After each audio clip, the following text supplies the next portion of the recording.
शिंदेची मुख्य नेता आणि मुख्यमंत्रीपदी झालेली निवड ही बेकायदेशीर आहे असा युक्तिवाद कपिल सिब्बल यांच्याकडनं आज करण्यात आला आहे। विधिमंडळामध्ये फूट पडली, आयोगाने मान्यता दिली आणि नंतर शिंदे सत्तेमध्ये आले। अशा प्रकारे देशामध्ये कुठेही सत्ता बनवली जाऊ शकते, ही लोकशाहीची थट्टा आहे। ठाकरेंच्या शिवसेनेकडनं सिब्बल यांनी सुप्रीम कोर्टामध्ये हा युक्तिवाद केला। सुरत गुवाहाटीला गेल्या शिंदे मुख्यमंत्री झाले। एकनाथ शिंदेंना केवळ आमदारांची संख्या हा निकष लावून मुख्यमंत्री पद देण्यात आलं। यावेळी ग्राउंड रियालिटी तपासली गेली नाही। मुख्यमंत्रीपदी शिंदे यांची निवड बेकायदेशीर होती। कुठल्याही गोष्टीची, संघटनेची किंवा माहितीची शहानिशा न करता एकनाथ शिंदेंना थेट मुख्यमंत्रीपदी बसवण्यात आलं असा युक्तिवाद सिब्बल यांनी केला। यावर निवडणूक आयोगाला अधिकारच नाही की निवडणूक आयोगानं अधिकाराचा चुकीचा वापर केला असा सवालही कोर्टानं विचारला। यावर निवडणूक आयोगानं जे केलं ते त्यांच्या कक्षेबाहेरचं आहे असं सिब्बल म्हणाले। विधिमंडळ पक्षात फूट पडली, याला निवडणूक आयोगानं मान्यता दिली। त्यानंतर शिंदे सत्तेत आले। विधिमंडळ पक्ष विकला जाईल, तो सत्तेबरोबर जाईल आणि अशा प्रकारे देशात कुठेही सरकार उलथवता येईल, ही लोकशाहीची थट्टा आहे असं सिब्बल म्हणाले। फूट म्हणजे नक्की काय असा सवालही कोर्टानं केला। दरम्यान फूट फक्त विधिमंडळ पक्षात, राजकीय पक्षात नाही। शिवसेना पक्षात संघटना अतिशय महत्त्वाची असते। संघटना ही कायम ठाकरेंकडेच होती। त्यामुळे शिंदेंची मुख्य नेतेपदी झालेली निवड कायद्याला धरून नाही। आयोगानं विधिमंडळातील फूट ही पक्षातील फूट समजून निर्णय घेतला असं सिब्बल म्हणाले।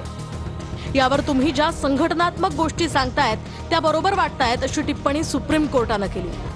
शिवसेना नेता ही संज्ञा अस्पष्ट वाटते, ती विधिमंडळ पक्षाच्या नेत्याबद्दल आहे की पक्षाच्या नेत्याबद्दल असाही सवाल कोर्टानं विचारला। यावर शिवसेना नेता याचा अर्थ पक्षातील नेता असा होतो।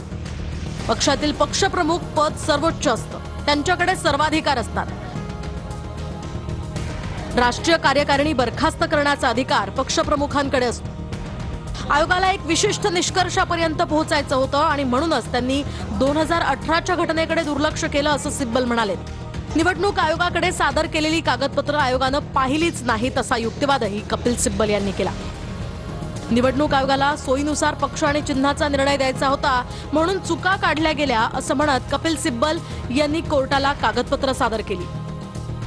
23 जानेवारीला संघटनात्मक निवडणुकांची माहिती आयोगाला दिली होती। 23 जानेवारीलाच निवडणूक झाली आणि 25 जानेवारीला पत्र आलं। 27 जानेवारीला निवडणूक आयोगाला कळवलं। पक्षप्रमुख उद्धव ठाकरेंनी 33 नेते निवडले, 12 यामधले निवडून आले तर 4 नियुक्त केले गेले असं सिब्बल म्हणाले। शिंदे गटाला 11 राज्य प्रभारींचा पाठिंबा होता।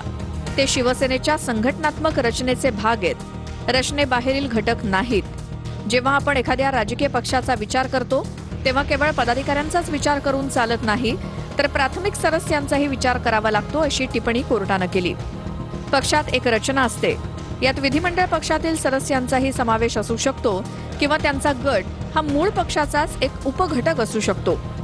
विधिमंडळ पक्षात फूट पडली आणि ती फूट प्राथमिक सदस्यापर्यंत पोहोचली तर अशा परिस्थितीत निवडणूक आयोगानं या वादाची तपासणी कशी करावी अशी टिप्पणीही कोर्टानं केली।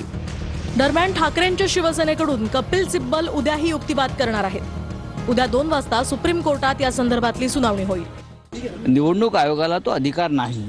अधिकाराच्या बाहेर जाऊन फुटीर गटाला अशा प्रकारे मान्यता देणं, मूळ पक्ष देणं आणि चिन्ह देणं हे पूर्णपणे बेकायदेशीर आणि घटनाबाह्य आहे। फूट फक्त विधिमंडळ पक्षामध्ये होती आणि तेवढीच फूट मान्य केली पाहिजे।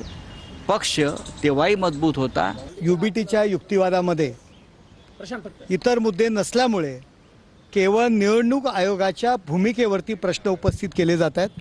त्याला विलन ठरवण्याचे ते प्रयत्न करतात पहिल्या दिवसापासून। आणि विधिमंडळ पक्षामध्ये फूट पडली आणि राजकीय पक्षात फूट पडली नाही, राजकीय पक्ष वेगळा, विधिमंडळ पक्ष वेगळा, अशा पद्धतीच्या जे काही युक्तिवाद चाललेत, मला एवढंच सांगायचं आहे, विधिमंडळ पक्षात त्यांच्यासोबत कोणी नव्हतं हे तर ऑलरेडी प्रूव्ह झालेलं आहे।